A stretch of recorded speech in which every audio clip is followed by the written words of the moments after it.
that was about 100 years ago.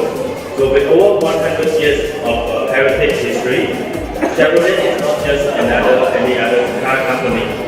So it represents a rich American culture, such as high commitment, values, and passions for excellent motoring experiences. It's now one of the world's largest car brands, doing businesses in more than 150 countries and selling around 4.8 million cars per year.